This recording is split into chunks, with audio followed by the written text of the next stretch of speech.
Thank the gentleman. Chair, and I recognize the gentlelady from South Carolina, Ms. Mace. Thank you, Mr. Chairman, and I want to thank our witnesses for being here today. The Indo-Pacific region is a dynamic region strategically critical to the United States, as you all know, and our national security. China's rapid military expansion, significant advancements in technology and cyber warfare, and its aggressive pursuit of economic and political influence represent its very aggressive and calculated effort to reshape the region and to displace the United States. We now recognize that a formidable adversary is systematically working to undermine our influence and reshape the region.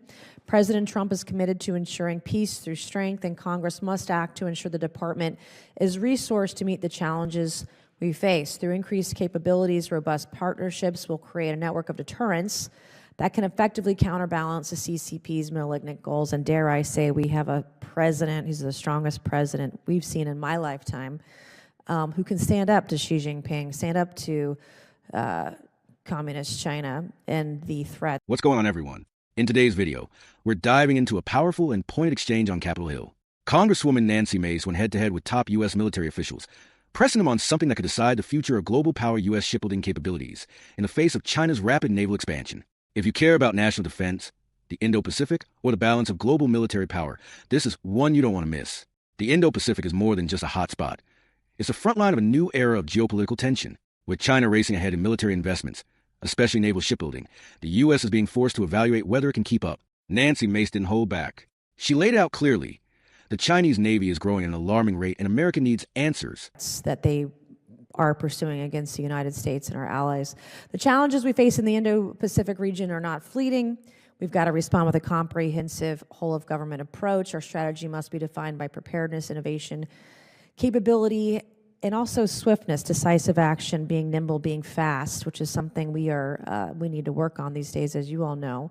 The PLA has made significant progress towards fielding a joint force that's capable of challenging the U.S. in every domain. So my first question is to Admiral Paparo today. There have been many reports on the staggering pace of the PLA's Navy shipbuilding activities. How does the U.S. shipbuilding measure up?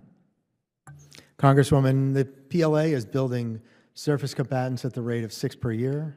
The United States are building surface combatants at the rate of 1.6 per year. PLA is building 2 submarines per year. The United States is producing 1.28 presently. Attack submarines per year. We're working on Columbia-class SSB. How does the quality of the Chinese manufacturing of their naval ships and submarines compare to the U.S.? I think from a capability standpoint, just numerically, they're not as capable on range. You know, the SM-2, SM-3, SM-6 dominates their capability. The Tomahawk land attack missile dominates their capability. Our sonars are better. Spy-6 radar is going to be a better radar. Our ships are more capable from a tonnage standpoint. They're more capable from a weapon standpoint, and in the electromagnetic spectrum. And then, in the event of a conflict, do we have sufficient naval yard capacity to repair and refit our vessels? I assess we do not, Congresswoman. And what do we need? I mean, how quickly do we need to move on that? We need to fire up more shipyards, and we need to fire up more ship-making capability unequivocally. How would you rate the PLA's ability to conduct joint operations between the air and naval forces with the first island chain? Inferior to the United States in every way, working to get better every single day, and I see the palpable progress. And how does that affect their anti-access area denial strategy? They get better at it, and it requires me to counter it, us to counter it more effectively. But they're getting better at it, they're proliferating more, and they're getting more and more joint in their exercises and more farther afield. And we've all seen them. They engage in destabilizing behavior in the South China Sea as they seek to advance expansive territorial claims. It's increasingly resorted to non-militarized tactics to bully their neighbors. Mr. No, how is the department working with partners to increase their capability to withstand the CCP's coercive actions in the South China Sea? Congresswoman, we're doing a great deal in the South China Sea to work with our allies and partners to to strengthen our posture, to enhance their capabilities. I think one good example is the Philippines. We're conducting monthly bilateral operations with the Philippines. We provide them ISR support. When did we increase the joint operations? How long has that been going on? Or the increased frequency with them? The exact timeline, Congresswoman, I will have to get back to you on that. Yes, sir.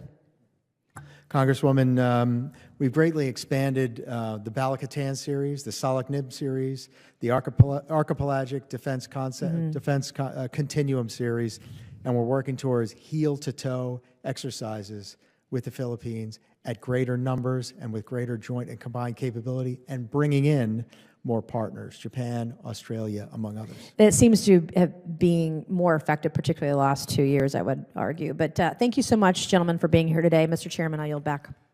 Admiral Paparo revealed some jaw-dropping figures. China is producing 6 surface combatants per year. The U.S., just 1.6 when it comes to submarines China's building 2 annually, while the U.S. is barely over 1. Those aren't just numbers, that's the future of military dominance at sea. But it's not all bad news. The Admiral pointed out that U.S. naval technology is still superior. From Tomahawk missiles to cutting-edge sonar and radar systems like the Spy-6, America's fleet packs a bigger punch. Yet, even the best ships can't win if there aren't enough of them. And that's where Mace raised the alarm. In the event of conflict, can we repair and refit fast enough? The answer, no. U.S. naval yards aren't equipped for the scale of warfare that could be coming. Nancy Mace called for immediate action. More shipyards, faster production, and a clear strategy to compete with China's military-industrial complex. If you're finding this eye-opening and want more breakdowns on national defense, geopolitics, and major congressional moments, make sure to hit that subscribe button and tap the bell so you never miss a video. The U.S. isn't alone in this. Mace highlighted expanded cooperation with allies like the Philippines. Monthly joint ops, surveillance support, and larger military exercises are part of a growing effort to counter China's influence. The goal? A stronger, united front across the Indo-Pacific to push back against aggression. Nancy Mace didn't just ask tough questions. She brought the urgency of the moment to the forefront. The U.S. Navy has the tech, the experience, and the will, but without action, it may not be enough. Thanks for watching. Drop your thoughts in the comments. Do you think the U.S. is doing enough to compete with China militarily? Let's talk about it. Don't forget to like, subscribe, and share this video with someone who needs to hear what's really going on. Until next time, stay informed, stay sharp.